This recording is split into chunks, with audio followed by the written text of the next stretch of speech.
Assalamualaikum.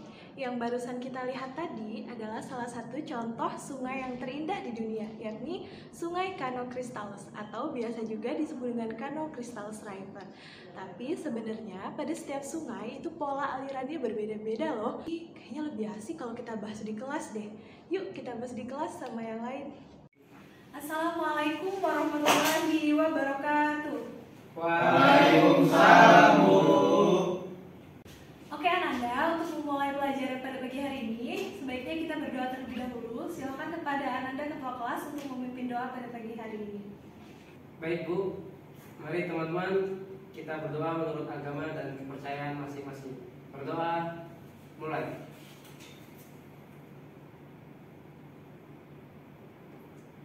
Berdoa, selesai. Terima kasih Ananda ketua kelas sudah memimpin doa pada pagi hari ini. Ibu mau tanya dulu nih kabarnya semuanya. Apa kabar Ananda semua? Alhamdulillah, luar biasa, cerdas, idaman, Allah. Wah, semangat sekali ya anak-anak ibu ini. Wah iya dong Bu, semangat menyongsong masa depan yang cerah dan gemilang. Hebat. Bagaimana hari ini? Apakah ada yang tidak masuk teman-temannya? Ananda ketua kelas, apakah ada teman-temannya yang alfa hari ini? Lapor Ibu, semua pasukan hadir. Oke, bagus. Minggu lalu kita sudah belajar sampai mana ya Ananda? Ada yang masih ingat?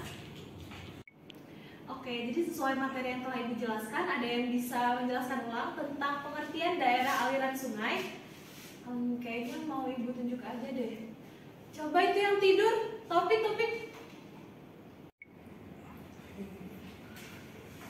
Aduh Bu, lupa Bu, maaf Bu. Saya masih ingat Bu, minggu lalu kita membahas tentang daerah aliran sungai. Oke, benar banget. Masih ada yang ingat gak sih tentang pengertian daerah aliran sungai? Saya Bu.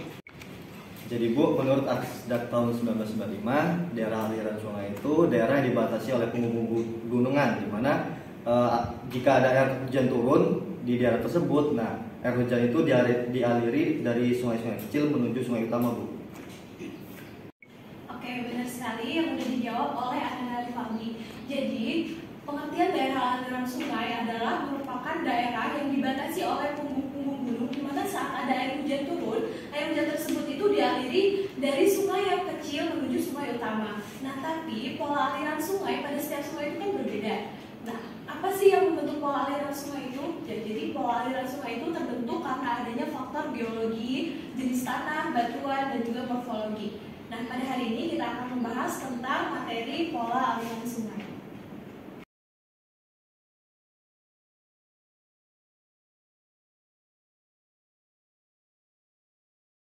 Nah, yang akan kita bahas pada hari ini adalah jenis-jenis pola aliran sungai.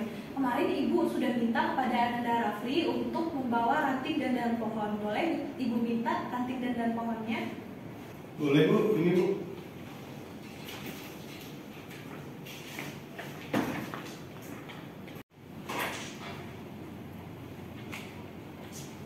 Oke, ini akan menjadi salah satu contoh pembelajaran kita pada pagi hari ini. Ibu akan menjelaskan materinya lewat PowerPoint. Ananda semua bisa melihat pada PowerPoint yang ada di atas ini ya. Pada pagi hari ini kita akan membahas materi tentang pola aliran sungai pada KD 3.7 untuk menganalisis dinamika hidrosfer dan dampaknya terhadap kehidupan. Indikator pencapaian pembelajaran kita pada pagi hari ini adalah untuk membedakan karakteristik pola aliran sungai. Karena seperti yang udah Ibu bilang tadi, pola aliran sungai itu kan berbeda-beda. Nah, kita akan membahas kali ini jenis-jenis pola aliran sungai itu ada apa aja sih. Nah, kalau Anda lihat di PowerPoint yang sudah Ibu tampilkan, ada 11 pola aliran sungai. Wah, banyak banget ya Bu, tapi hari ini kita akan kasih tips-tips buat bisa lebih mengingat gimana sih pola aliran sungai yang ini, yang itu, dan lain sebagainya. Yang pertama adalah pola aliran sungai dendritis, yaitu suatu pola aliran sungai yang menyerupai ranting pohon, di mana cabang-cabang anak sungainya bermuara pada aliran utama dengan sudut yang tidak teratur. Kalau Ananda lihat semuanya pada PowerPoint, di situ menyerupai ranting pohon seperti ini ya. Nah, jadi kalau misalnya biar kita mudah mengingat, kita cirikan dengan dendritis merupakan pola aliran sungai yang menyerupai ranting pohon. Oke, sebelum Ibu lanjut ke pola aliran sungai yang berikutnya, ada yang mau ditanyakan dulu? Bu, izin bertanya Bu, untuk pola dendritis ini biasanya terdapat di daerah mana Bu? Oke, pertanyaan bagus ya Ananda Taufik. Jadi pola dendritis ini biasanya ada di daerah dengan batuan sedimen ataupun batuan beku.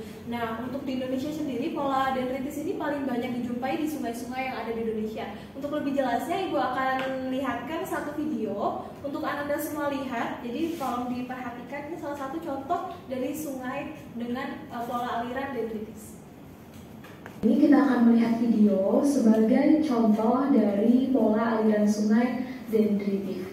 Dan yang kita akan lihat adalah Sungai Kolf yang berada di Papua bagian selatan. Nah, jika kita lihat pada citra, garis-garis pada citra berikut ini adalah aliran sungai. Sangat tampak cabang-cabang pada aliran sungai berikut ini yang memiliki kemiripan dengan sungai dendritif. Oke, jadi contoh dari pola aliran sungai dendritif adalah Sungai Kolf yang berada di daerah Papua bagian selatan. Oke, kita lanjut lagi, yang selanjutnya adalah pinnet. Pola aliran pinnet ini merupakan bentuk khusus dari dendritis yang memiliki ciri anak sungainya ini hampir sejajar. Nah, contohnya seperti ini. Jadi anak sungainya dengan induk sungainya itu hampir sejajar dan bermuara pada induk dengan sudut lancip. Jadi sudut yang induknya itu lancip. Nah, lancipnya ini menandakan apa sih? Menandakan bahwasanya itu merupakan suatu lereng yang terjal seperti itu. Jadi kalau kita mencirikan pinnet ini bisa kita cirikan dengan dahan pohon. Lalu yang selanjutnya ada pola aliran sungai trellis. Pola trellis yaitu sungai-sungai yang memperlihatkan letak paralel menurut strike. Anak sungainya ini sekunder bergabung secara tegak pada sungai-sungai paralel tadi. Biasanya pola aliran ini berada pada daerah berstruktur lipatan. Nah, jadi untuk trellis ini biasanya dia berada di daerah struktur lipatan. Gimana sih Bu untuk menandakan bahwasanya dia di trellis? Kita bisa ingat dengan kata-kata rel. Dari kata trellis, kita ingat kata-kata rel. Jadi kita bisa cirikan dengan trellis yaitu rel kereta. Selanjutnya yaitu paralel, pola aliran sungai paralel. Pola aliran sungai paralel ini berbentuk hampir sejajar antara satu sungai dengan yang lainnya. Umumnya ini lerengnya dalam pola aliran sungai paralel berbentuk curam. Nah, kalau tadi trellis itu dia bentuknya seperti ini, kalau paralel dia bentuknya sejajar lerengnya. Seperti itu. Yang selanjutnya kita akan membahas tentang pola rektangular, yaitu suatu pola di mana sungai induk dengan anak-anaknya membelok dengan membentuk sudut 90 atau sudut siku-siku. Pola rektangular ini adalah pola aliran sungai yang dikendalikan oleh struktur geologi. Kenapa sih kok struktur geologi? Karena dia berada di daerah lipatan gitu atau daerah yang depresi. Jadi dia berada di daerah depresi. Kalau kita gambarkan seperti ini ya, anak sungai dan induk sungainya saling membentuk sudut 90 derajat. Ini disebut dengan rektangular. Kalau kita bisa ingat sudut siku-siku pada sungai, pola aliran sungai rektangular. Yang selanjutnya Barbet. Sungai Barbet ini biasanya terdapat pada daerah aliran hulu. Nah, biasanya dicirikan dengan apa sih? Dicirikan bentuknya yang seperti atau menyerupai gunting. Nah, selanjutnya adalah pola direngit. Pola direngit ini Ananda semua bisa mengingatnya dengan gampang sekali. Kenapa? Karena ini adalah satu-satunya pola yang tidak beraturan. Suatu pola aliran sungai ini biasanya berada di danau atau rawa. Anak-anak sungainya pendek-pendek. Jadi kalau pola direngit, kalau Ananda nanti melihat suatu gambar kok nggak beraturan banget, berarti itu suatu pola yang dinamakan dengan pola direngit. Selanjutnya kita akan membahas tentang dua pola kembar. Pola apa tuh? Yaitu pola radial sentripetal dan pola radial sentrifugal. Yang pertama pola radial sentripetal, yaitu pola aliran sungai yang terdapat pada daerah cekungan kawah. Aliran-aliran sungai mengalir dari lereng menuju cekungan. Jadi kalau misalnya dia radial sentripetal, dia ini memusat ke dalam. Dia memusat ke dalam. Kalau ini ada suatu cekungan atau depresi, dia alirannya itu menuju ke dalam.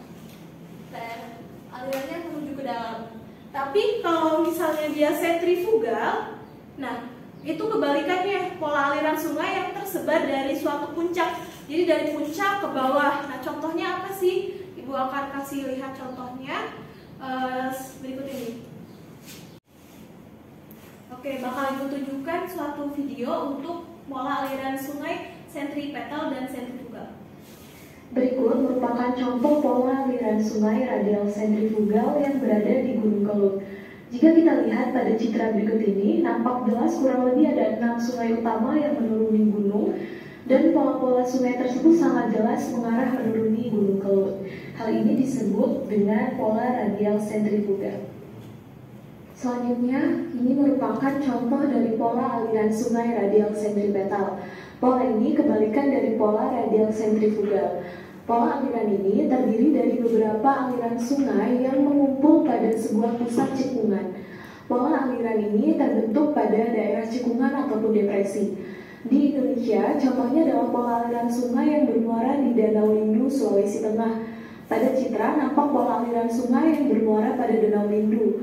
Terlihat juga sungai kecil lainnya yang bermuara pada danau ini. Ini disebut dengan contoh dari pola aliran sentripetal.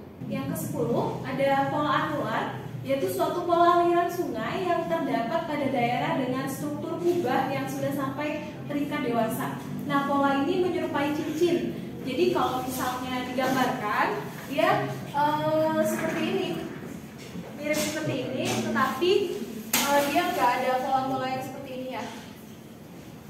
Jadi dia berada di suatu kawah dan dia membuat lingkaran seperti ini. Lalu mencirikannya dengan cara bagaimana, Bu? Kalau kita melihat dari kata anular, kita ambil dari kata ular. Jadi kita ingat pada ular cincin, dia membentuk lingkaran seperti cincin. Jadi anular bisa kita cirikan untuk mengingatnya dengan kata ular cincin. Lalu yang terakhir ada pola braided, yaitu pola yang terbentuk sebagai akibat aliran sungai yang terbagi karena adanya gangguan pada sungai. Misalnya dia melewati suatu daerah yang terangkat ataupun ada pengendapan di dalam sungai tersebut. Nah itu nanti akan menjadi pola aliran sungai braided. Dia bentuknya seperti yang ada di PowerPoint yang sudah Ibu tampilkan, bentuknya seperti teranyam. Jadi kalau kita ingat-ingat, pola braided adalah pola yang teranyam. Oke Ananda, biar mudah mengingatnya, Ibu punya satu cara, yaitu kita nyanyikan pola-pola tersebut ya. Ibu contohkan dulu, nanti kita nyanyikan lagi bersama-sama. Oke. Dendritis ranting pohon, pinet dahan pohon, trelis rel kereta, paralel sejajar, rektangular sudut siku, barbet bentuk gunting. Sedangkan pola direngjet tidak beraturan, sentrifugal memusat, sentrifugal menyebar, anular ular cincin, braided teranyam. Oke, kita mulai bareng-bareng ya. Dendritis ranting pohon, pinet dahan pohon, trelis rel kereta, paralel sejajar, rektangular sudut siku, barbet bentuk gunting.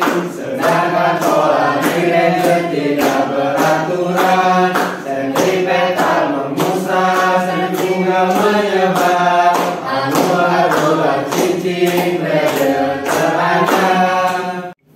Oke, keren banget Anda dan semuanya. Tepuk tangan dulu untuk kita semua. Oke,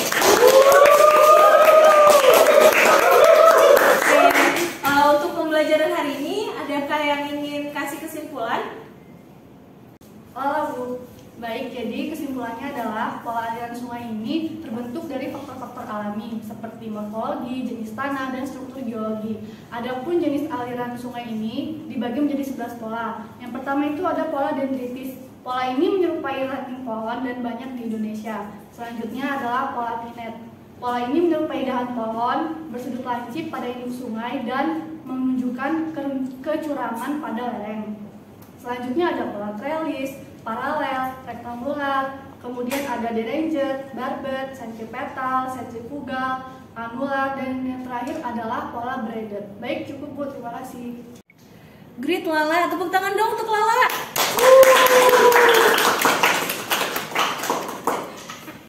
Baik anak-anak sekalian, pembelajaran pada pagi hari ini sudah selesai. Ibu ucapkan terima kasih atas antusias Anda semuanya. Mari kita akhiri pembelajaran kita pada pagi hari ini dengan mengucap lafaz hamdalah.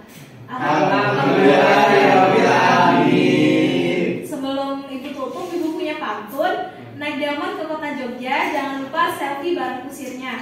Terima kasih Ananda semua. Jangan lupa dipelajari lagi ya materinya. Ibu akhiri, wassalamualaikum warahmatullahi wabarakatuh. Waalaikumsalam warahmatullahi wabarakatuh.